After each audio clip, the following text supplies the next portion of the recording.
Bonjour à toutes et à tous et bienvenue pour une nouvelle inversion. Alors cette fois on va parler d'un sujet un peu différent d'habitude parce que tout simplement je vais revenir un peu sur l'actualité qu'il y a eu en 2016, mon actualité personnelle étant donné que je ne suis pas, comment dire, que je ne suis pas non plus au fait de tout ce qui s'est passé cette année, même s'il s'est passé beaucoup de choses. Et donc je vais revenir un peu sur ce qui est arrivé, ce qui m'est arrivé en 2016, ce qui est arrivé de bien, ce qui est arrivé de moins bien. Bref, déjà, je tiens à vous souhaiter, avant de l'oublier, une bonne année 2016, parce que je n'ai pas encore eu l'occasion de le faire. Et on va partir tout de suite. Donc 2016, qui était une année extrêmement importante pour moi quand même à ce niveau-là, hein. Donc c'est une année, déjà c'est l'année où j'ai commencé mes études supérieures, donc c'est-à-dire que j'ai quitté l'équivalent du lycée en France, étant donné que je suis en Belgique, on n'a pas le même système scolaire, pour rejoindre une université, donc déjà beaucoup plus, beaucoup plus de temps entre guillemets, et beaucoup plus besoin de gérer son temps et d'être totalement autonome, ce qui n'était pas présent avant dans le système scolaire belge. Pour les Français, je suppose que c'est à peu près pareil, mais je ne suis pas sûr. Donc voilà, donc une année où j'ai dû me prendre en main personnellement, où j'ai commencé énormément de choses, où il y a eu beaucoup de projets qui se sont lancés, où j'ai eu beaucoup d'évolutions personnelles aussi. Et ben voilà, on va commencer à retracer tout ça. Donc déjà, ne serait-ce que une année importante au niveau des rencontres que j'ai pu faire, parce qu'en 2016, bonjour là, il y a une moto qui vient de passer dans ma rue, évidemment, sinon c'est pas drôle. Donc en 2016, j'ai rencontré énormément de gens que je connaissais sur internet, énormément de gens que je ne saurais même pas tous citer. Pour donner quelques noms comme ça, il y a eu donc Arcade Hétéromique et Cartaz avec qui j'ai passé un week-end à Lille il n'y a pas si longtemps que ça. J'ai croisé Dev d'Histoire Brève, Lucky Jackal, etc. J'ai logé chez les gens pour aller à la Néocast avec qui je suis devenu ami d'ici là. C'était une grosse période cette année. J'ai fait énormément de conventions aussi, comparé aux années précédentes. Parce que en fait, 2016 a été la première année où j'ai vraiment commencé à aller en convention. La toute première convention que j'ai réellement faite, c'était la Medinazia. Je sais plus exactement à quel mois 2016, mais je sais que c'était 2016. Et j'ai pas arrêté depuis. J'ai continué avec la Neocast, avec la Japan Expo, même si j'ai pas pu faire tout ce que je voulais à la Japan Expo et que je ne pense pas retourner à la Japan Expo parce que c'est extrêmement énorme comme convention et c'est pas du tout un endroit qui me plaît. Je suis pas du genre à aimer les endroits avec énormément de monde tout le temps, tout plein de... J'ai du mal avec ça. Donc je ne pense pas que je la referai, mais c'était une expérience à vivre. C'était aussi l'occasion d'aller loger quelques jours chez des amis. Donc ça fait toujours plaisir parce que ça permet de voir des gens IRL qu'on n'a pas l'occasion de voir en temps normal. Donc voilà, c'est quelque chose que j'ai adoré faire. C'est quelque chose que je referai sûrement au niveau de conventions plus petites. Alors je sais pas au niveau de la Néocast l'année prochaine, parce que je sais même pas s'il y aura une troisième édition. Donc voilà, c'est pour dire à quel point je suis au courant de rien là-dessus. La Medinasia, je la ferai très très très probablement cette année. Donc je tiens à le dire, tant qu'à faire, hein, tant qu'à faire. S'il y a des gens qui viennent à la Medinasia cette année, j'y serai probablement le week-end. Soit le samedi, soit le dimanche, sûrement le samedi. Mais bon voilà, comme ça vous êtes au courant. Donc voilà. Et sinon, Japan Expo, je ne la ferai plus. Et il n'y a pas d'autres conventions proches de chez moi. J'aimerais énormément un jour aller au Geek Ferries. Sauf que le plus gros problème par rapport à ça, c'est que c'est en plein pendant mes examens. Et donc c'est tout simplement impossible. Autant si c'était après ou avant mes examens, je le ferais sans vrai souci. J'arriverai à m'arranger pour trouver un timing pour dire de pouvoir y aller. Mais comme c'est en plein milieu, que c'est en règle générale pas des examens faciles, les examens d'université, je peux tout simplement pas le faire. Et ça m'énerve parce qu'apparemment tout le monde me dit du bien des Geek Ferries, tout le monde me dit que c'est une très bonne convention. Et donc voilà, ça me fait un peu chier de pas pouvoir y aller. Et donc sinon, à ce niveau-là, on va passer à autre chose plutôt que parler au niveau des rencontres et des conventions que j'ai faites. Au niveau des concepts, parce que l'année 2016 a été assez riche au niveau de ce que j'ai produit sur ma chaîne, même si j'ai produit moins, j'ai l'impression, que l'année précédente. J'ai l'impression d'avoir produit plus de choses différentes, en fait. J'ai fait évoluer le concept des T'en penses quoi, qui est encore bégayant actuellement. Ça a beau faire 2 ans que j'en fais, j'ai pas encore trouvé la forme finale qui me plaît le plus. J'oscille entre plusieurs trucs et il va falloir que je trouve le temps une fois pour essayer des choses. Donc la forme va encore modifier, le fond pas tellement. Je pense toujours rester ça à ce niveau-là, c'est quelque chose que je compte rester. Toujours présenter des chaînes que j'aime bien et pas parler de chaînes que j'aime pas ou de choses comme ça, parce que y a déjà assez de gens qui le font sur internet et que autant parler des chaînes qu'on aime bien plutôt que des chaînes qu'on n'aime pas, parce que c'est du temps que je trouve mieux utilisé. Moi, regarder une vidéo d'une dizaine de minutes de quelqu'un qui me dit oui, mais cette chaîne, ah, ce gars, c'est un connard, oh là là, il fait ça pour l'argent, pendant 10 minutes, très bien, c'est simple en fait, ce genre de vidéo, tu regardes le titre, tu dis d'accord, ce gars-là, il fait des trucs pas bien. Point, je passe à la suite. Alors qu'une chaîne, présenter une chaîne qui est, comment dire, une chaîne qu'on apprécie, je trouve ça beaucoup plus intéressant, déjà parce que c'est plus complexe, parce que c'est toujours un truc que j'ai toujours, enfin que j'ai considéré personnellement comme étant vrai, on a beaucoup plus de facilité à trouver de quoi dire sur quelque chose que l'on n'aime pas que sur quelque chose que l'on aime. En tout cas, c'est ce que je ressens. C'est pour ça que mes temps pour soi sont assez courts en termes de durée de vidéo. Et aussi parce que c'est le meilleur timing, hein, 2-3 minutes en règle générale. On n'a pas besoin de plus pour dire de bien présenter une chaîne. La preuve, il y en a qui présentent des chaînes par paquet de 5 ou de 10 en 5 minutes et ça marche tout à fait bien. Ils arrivent quand même à expliquer le concept. Le concept et l'à peu près de la chaîne, même si moi j'aime bien entrer dans les détails. Mais donc voilà, c'est toujours plus difficile et je trouve que c'est un exercice beaucoup plus intéressant et beaucoup plus satisfaisant en fait. Dans un monde de YouTube actuel où la plupart des gens se crachent dessus, où la plupart des gens ne se supportent pas, où la plupart des gens vont essayer de produire du drama en quantité pour dire de créer un buzz ou des choses comme ça, voir des chaînes qui parlent de chaînes qu'ils apprécient, de gens qu'ils aiment bien, de contenus qui sont intéressants, ça fait du bien aussi. Parce que c'est toujours le principe que j'ai suivi, hein, moi, à ce niveau-là, c'est le nivellement le nivellement par le haut. Plutôt que de se dire qu'on va faire en sorte de faire descendre des chaînes qui sont déjà très, très hauts sur YouTube, on va en faire évoluer des petites qui elles, le méritent. Parce que c'est ça le gros souci actuellement que j'ai avec YouTube et avec la plupart des critiques YouTube, c'est le fait que quand c'est négatif, on tape sur du gros pour dire de taper sur du gros, avec souvent une réflexion pas forcément très approfondie derrière. Ça reste en règle générale en surface, parce que comme c'est pas un contenu qui nous plaît, on n'a pas envie de le regarder, donc on n'a pas envie de regarder jusqu'au bout, voir si la vidéo elle est intéressante ou s'il y a un truc en particulier. Donc voilà, c'est...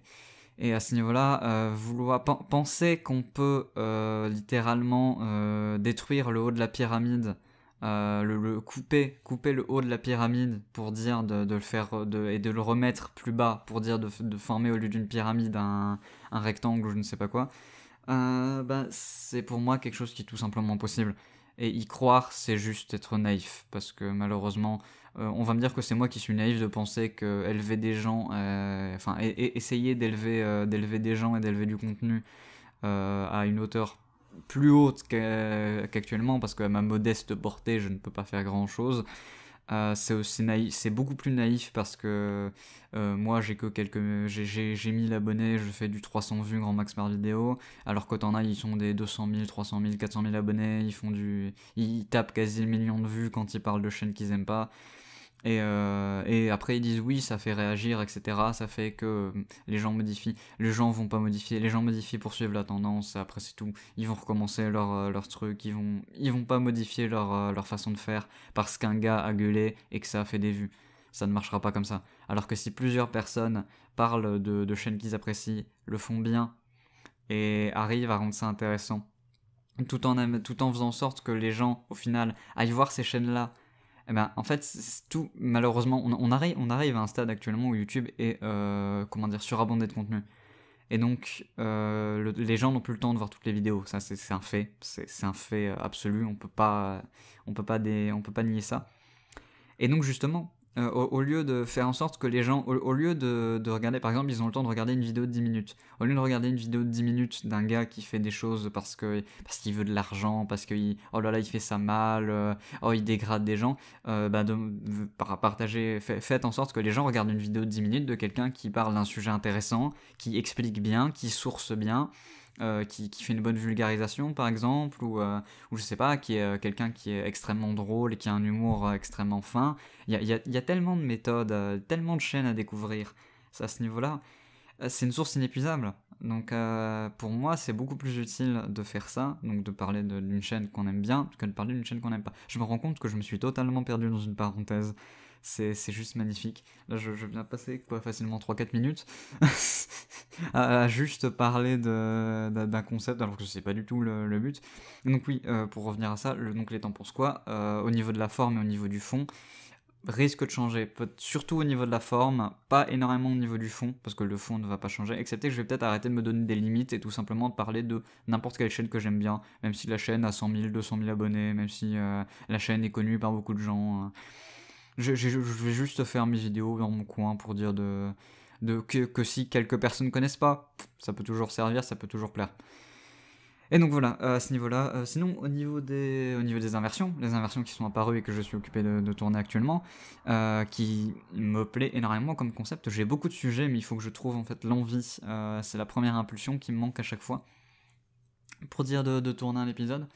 Mais donc c'est un concept qui m'intéresse beaucoup. Malheureusement, je ne pourrais pas le faire évoluer comme je veux parce que ça viendra pas forcément de... Enfin, ça viendra de moi, mais pas consciemment en fait. Ça sera une évolution au fur et à mesure du temps et au fur et à mesure du fait que je sois de plus en plus, comment dire, à l'aise dans le fait de parler, dans le fait de ne pas avoir de texte, dans le fait de juste regarder une barre de temps qui défile avec... avec ce que j'ai dit devant.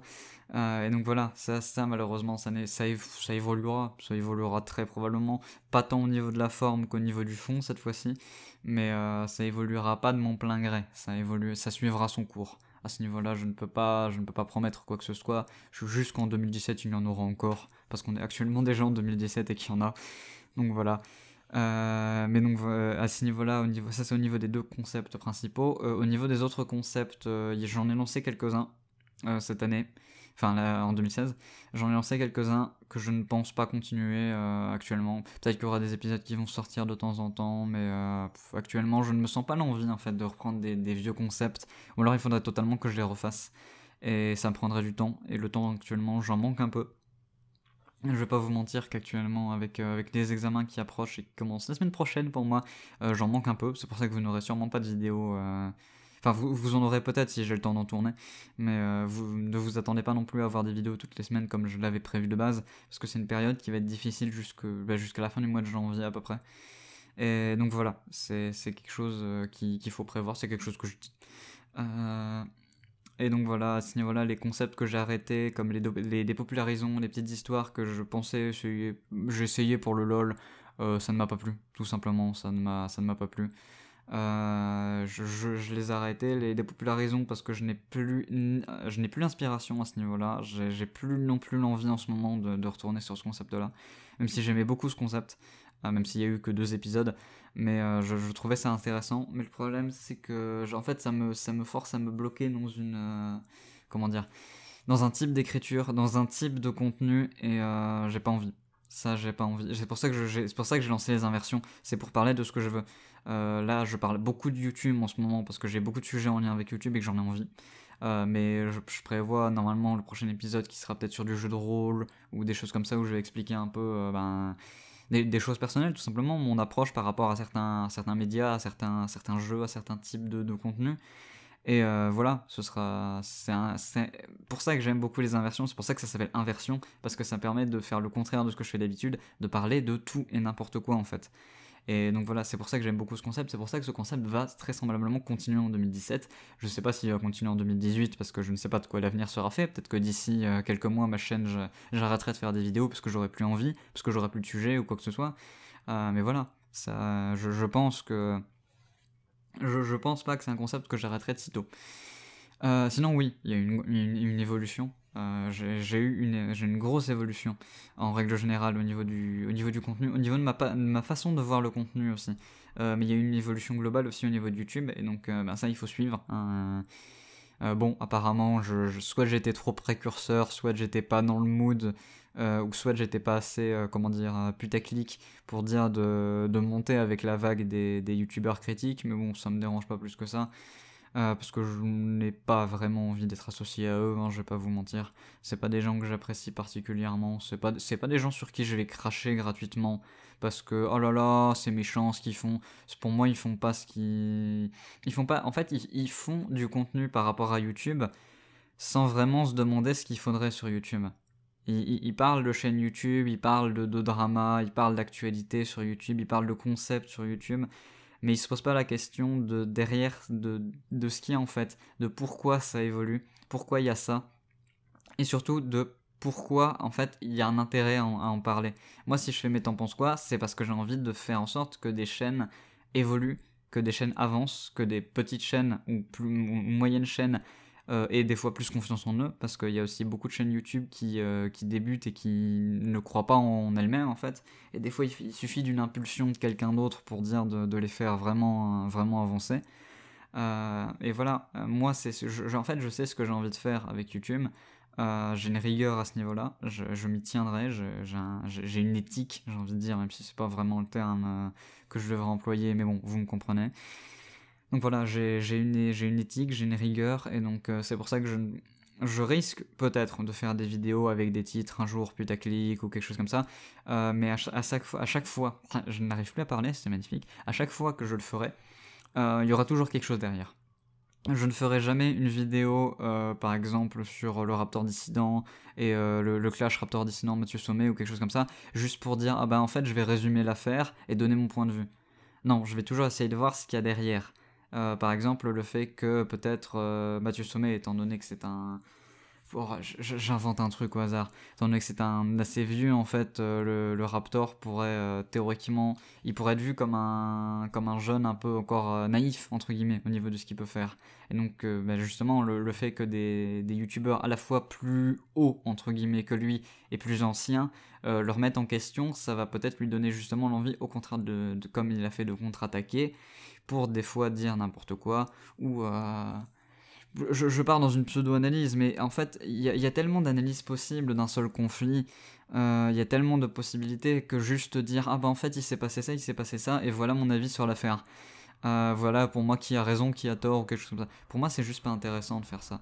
Et donc, moi, je vais toujours, si j'essaye de parler de quelque chose, je vais toujours soit mettre ça en lien avec un quelconque domaine de YouTube, soit mettre ça en lien avec la création ou quelque chose comme ça. Par exemple, je sais pas, si je devais parler de. Si je devais parler du Raptor, je pourrais peut-être parler au niveau de l'écriture, au niveau de la création en fait, de ses concepts, et au niveau de comment il a réussi à construire cette image que les gens de lui, et comment il s'en sert pour comment dire, continuer son image. Mais là, j'entrerais plutôt dans ce qu'a fait Denis Caligula, pour faire simple. Denis Caligula qui a fait une très bonne vidéo, je trouve. Elle dure 40 minutes sur ce sujet, mais elle est très intéressante si vous voulez un peu avoir un vrai point de vue approfondi. Et donc voilà, à ce niveau-là, donc je me suis encore égaré, excusez-moi. Au niveau de mon évolution, donc oui, il y aura de l'évolution, il y aura peut-être des nouveaux concepts, il y aura pour dire en fait, ça c'est une base que je compte garder, mais T'en penses quoi continueront de toute façon. Peut-être pas sous la forme actuelle connue, je pense garder le nom parce que c'est un nom que je me suis attaché à force. Mais voilà, mais T'en penses quoi en fait, ça je l'ai déjà dit sur Twitter, mais je le redis quand même en vidéo. Mais T'en penses quoi mourront en même temps que ma chaîne. Parce que pour moi, c'est le concept qui a débuté ma chaîne, et c'est le concept avec lequel je m'associe le plus actuellement. Même mes inversions me permettent de parler de beaucoup de choses, mais c'est pas encore le concept qui me définit. Les T'en penses quoi me définissent la quasi-totalité de ce que je fais. Parce que c'est l'émission où j'ai le plus d'épisodes, c'est l'émission où j'ai le plus eu d'avancées en 2 ans, parce que ça fait 2 ans que je le fais. Donc voilà, tout ça c'est beaucoup, et je compte bien continuer, continuer à le faire évoluer, et continuer à faire évoluer ma chaîne en règle générale, à faire évoluer mon contenu, à améliorer mon contenu, à aussi améliorer mon matériel lorsque je le peux, parce qu'actuellement filmer avec un téléphone, c'est pas trop ça, excusez-moi, j'ai un renvoi actuellement, c'est assez chiant, et actuellement il faut aussi que je fasse quelque chose depuis très longtemps, m'acheter un putain de filtre anti-pop, parce que ça c'est quelque chose que je n'ai toujours pas sur mon Blue Yeti, et ça se ressent sûrement au niveau des vidéos, au niveau de la voix, mais bon, ça il faut que je le fasse, il faut que je trouve l'argent pour, parce qu'actuellement c'est un peu la galère même avec les fêtes de Noël, et voilà. Et donc 2017, j'espère en tout cas que ce sera je pense que ce sera une très bonne année, j'espère qu'elle la sera pour vous aussi, même si 2016 n'a pas été génial à votre point de vue, vous en faites pas, 2017 ça ira probablement mieux. Si 2016 a été très bien pour vous, 2017 ça devrait aller aussi. Donc voilà, il faut essayer d'aborder l'avenir avec avec optimisme.